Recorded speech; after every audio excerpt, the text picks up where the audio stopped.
Hi viewers, I am H. Manibharadi from 3rd BCom, Department of Commerce, KCS Kasnadar College of Arts and Science. In this presentation, we are going to see the concept of capital gain from the subject Income Tax Law and Practice 2. In this slide, we are going to see the meaning for capital asset and its types. Meaning for capital asset. It is the property of all kinds other than exempted assets. Example for capital asset are land and buildings, house property, jewellery, plant and machinery, shares, debentures, government securities, etc.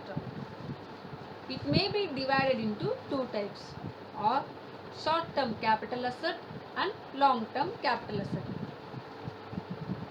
Explanation for short-term capital asset. Any assets held by the assessee for not more than 36 months, and in case of land and building and unlisted share, not more than 24 months, and in case of listed share, debentures and other security, not more than 12 months. Explanation for long-term capital asset.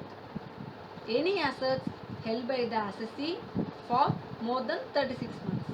In case of land and buildings and unlisted share, more than 24 months. And in case of listed share, debentures and other security, more than 12 months. Then we are going to see the meaning for exempted capital assets. The term capital asset does not include certain assets which are called exempted capital assets. The following are the exempted assets: stock in trade, assets held for personal uses, rural agricultural land, gold bond, special bearer bond, gold deposit bond. Here we are going to see the meaning for capital gain. Any profit or gain arising from the sale of capital asset is called capital gain. It is chargeable to tax in the year when the sale is effected. Here the capital gain is divided into two types: short-term capital gain and long-term capital gain. Short-term capital gain arising from transfer of short-term capital asset is called as short-term capital gain. Then long-term capital gain arising from sale of long-term capital asset is called long-term capital gain.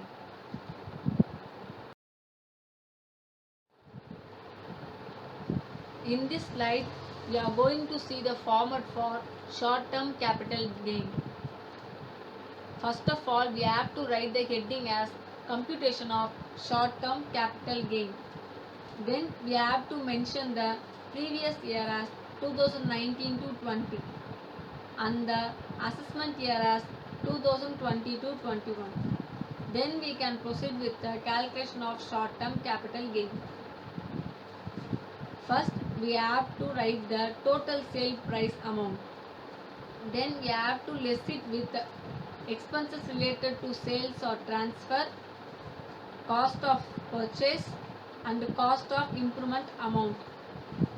After lessing these three, finally we will get the net short-term capital gain amount. Formula for index cost of acquisition. Index cost of acquisition is equal to cost of acquisition divided by cost inflation index for the year of acquisition multiply by cost inflation index for the year of transfer or sales. Formula for index cost of improvement. Index cost of improvement is equal to cost of improvement divided by cost inflation index for the year of improvement multiply by cost inflation index for the year of transfer or sales. Here we are going to see the format for long-term capital gain. We have to write the heading as computation of long-term capital gain.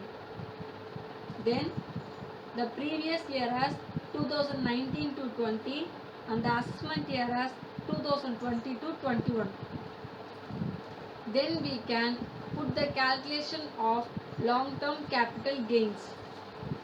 First we have to mention the total sale price amount.